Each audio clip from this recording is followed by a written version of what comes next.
Hello and welcome. I'm Joanna Junak and this is GFN News on GFN.tv.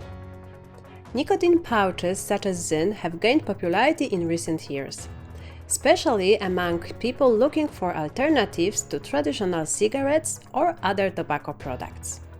In January, United States Senator Chuck Schumer urged the Food and Drug Administration and Federal Trade Commission to investigate ZYN for concerns relating to marketing and health effects.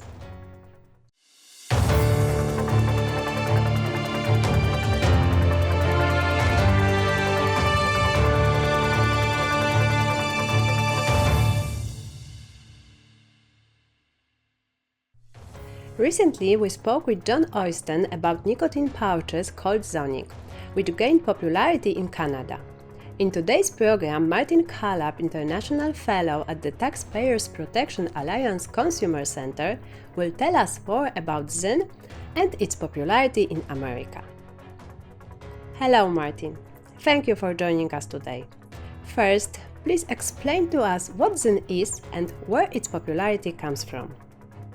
ZYN is a type of nicotine pouch which I think is marketed by a Swedish Match, and it's attracted attention in America because sales have gone very well there. I think it was introduced to the market in 2014, but it's achieved almost a cult-like following.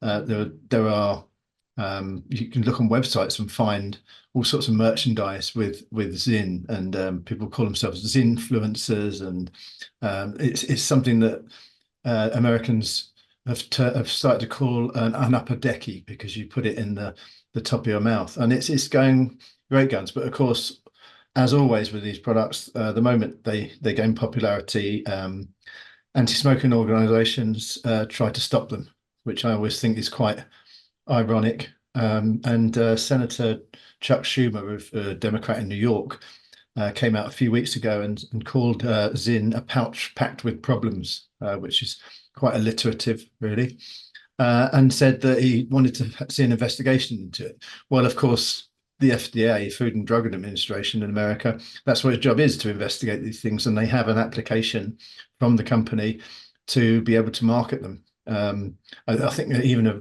reduced risk product. So, but they've said, well, we're not going to investigate them. But it's caused a big debate in America, and it's almost gone along political lines, because it's Democrats who are saying these things are dangerous, kids could use them, and it's Republicans who say leave us alone, this is a freedom of choice issue. And led by Tucker Carlson, who's quite a well-known celebrity over there. So it's become this almost like a culture war based around this product ZYN, which is quite amusing. But what I find astonishing about all these things, and we've seen it throughout history, the way snus was attacked by anti-smoking organizations, and now it's banned across the whole of the EU and still in the UK. Whereas in America, one brand of snus has an MRTP, a reduced risk authorization, saying that it's less harmful than cigarettes and it can be sold with health claims. So of course we can't have that in the UK, apart from in the EU, apart from in Sweden, who negotiated a carve out when they joined the European Union in 1995. So that set up a real life experiment with snus, and their smoking rates have gone down by 2/3 since 2005, and they're close to becoming the only country in Europe that's achieved the smoke-free 2040 aspiration, and they're going to be doing it probably about 16, 17 years early. So it's strange that you have this product ZYN, which is going well in America. You would think that anti-smoking organizations would celebrate this because it can switch people to a far less harmful product, but instead they're trying to close it down and get it banned. And that happens all over the world, and it's very sad. You almost have to pinch yourself to not believe that these people are actually trying to protect cigarette sales and perpetuate smoking rather than embrace things that could help people quit. So, among which groups is ZYN most popular?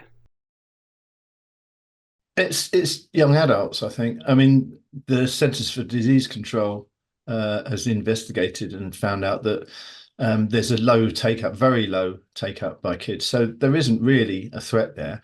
I sometimes wonder if all this publicity that these people put on there is designed to try and make it attractive to kids, because they make a big, song and dance about it, and then kids are thinking, well, I've never heard of these things, I wonder what they are, might start investigating them.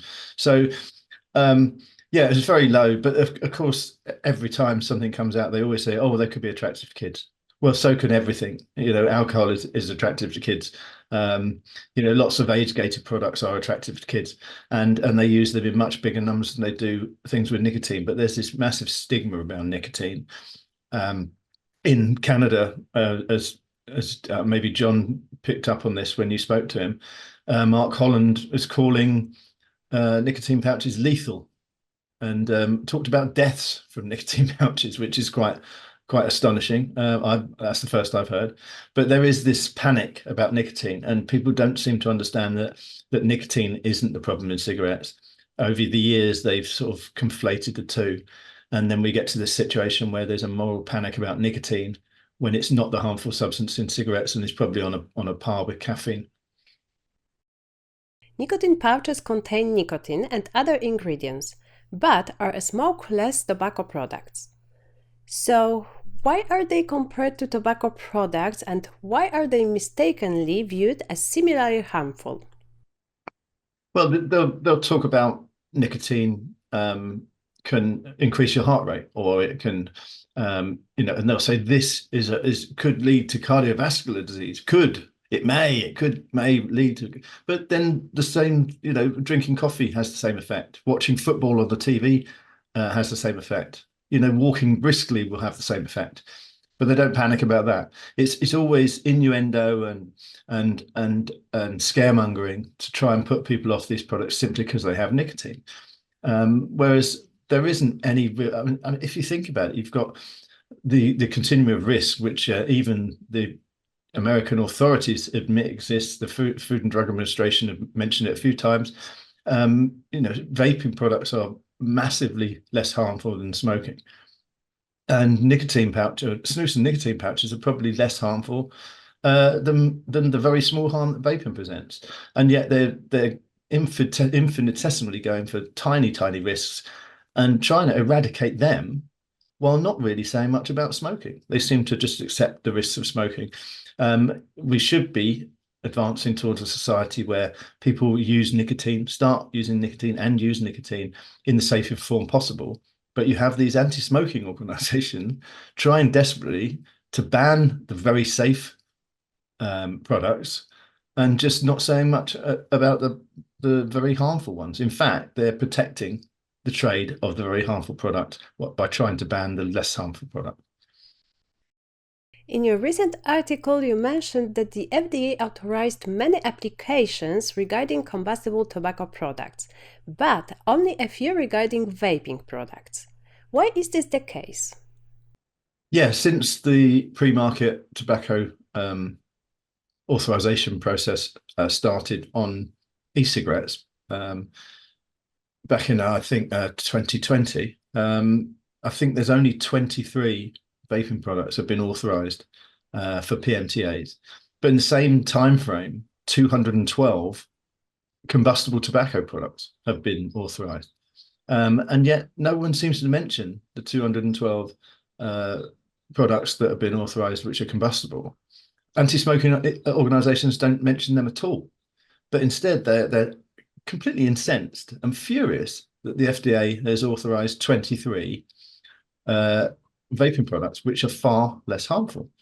Why are they doing this? Again, it seems to be if you were an outsider who was new to this debate, you would be convinced that anti-smoking organizations want to prolong people smoking. Why would they do that? Well, only they will know, and yet there isn't a fuss about 212 products authorized, combustible products authorized. Instead, they're just talking about the ones that are low risk, and they're opening up a new front of the moral panic on ZYN and nicotine pouches in the US and in Canada. During our conversation, you mentioned many times about people's fears of safer alternatives due to misinformation. You also said that snus has been attacked by anti-smoking organizations in a similar situation we have seen with nicotine pouches. But when we look at Sweden, the situation is different. So why can't other countries see these opportunities to achieve Sweden's smoke-free success? It's just the suspicion of lower risk nicotine products. I think the outburst that Mark Holland in Canada came out with the other day was he was saying, we authorized these products from Zonic, from Imperial. We authorized it as a smoking cessation device. And he's furious because they're selling it as a consumer product. Well, that's how it works. It still helps smoking cessation, but it's not like a nicotine patch or gum, which is a medically licensed thing. This works because it's freely chosen by consumers, and they use it to continue using nicotine in a far safer form, which again is comparable really to the psychoactive effects of caffeine.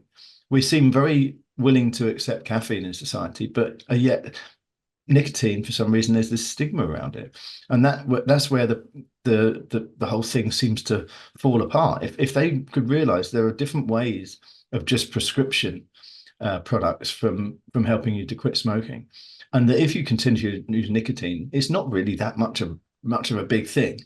If they could get that into theirs, it should be a simple enough concept, but it seems that politicians don't understand it.